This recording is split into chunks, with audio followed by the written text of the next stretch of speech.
SSC আমরা সকলের সাথে আলোচনা করেছি। এখানে কিছুটা সময় আমরা গুছিয়ে এনেছি যেন তারা পরীক্ষা পাস করার পর ফল সেমিস্টার ধরতে পারে সেই টার্গেট নিয়ে, এবং সিলেবাসে যেন কভার করতে পারে।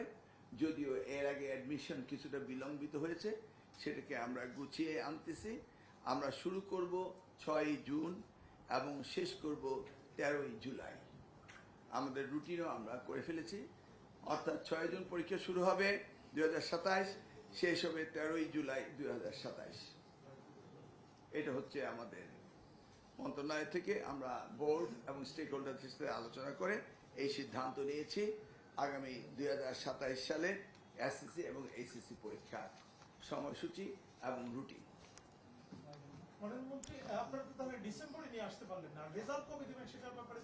রেজাল্ট আমি 2001-এ, তখন আপনি সাংবাদিকতা করতেন না, তখনই আমি টাইম বেঁধে দিয়েছিলাম 2 মাস, এর বেশি একদিনও কেউ রেজাল্ট ধরে রাখতে পারবে না। সেটাই প্র্যাকটিস হচ্ছে। তবে এখন যেহেতু আরো অ্যাডভান্স হয়েছে, এটাকে আরো স্কুইজ করা হবে, বাড়ানো হবে না। মাননীয় মন্ত্রী, একটা বিষয় হলো এই যে টাইম টেবিলটা ঠিক করলেন, আমাদের অনেক শিক্ষার্থী তো বিদেশে পড়তে যায়, ঠিক না? সেই বিদেশের কারিকুলামের সাথে কি টাইমের সাথে এটা কি সামঞ্জস্য আছে? বিদেশি সেমিস্টারের সাথে আমরা সামঞ্জস্য রেখেই বিদেশে লেখাপড়া করতে যায় ফল সেমিস্টারে। ফলটাকে সামনে রেখেই আমরা জুন মাসে পরীক্ষা নিচ্ছি, জুলাইতে শেষ হবে এবং তারা ফল সেমিস্টার ধরতে পারবে।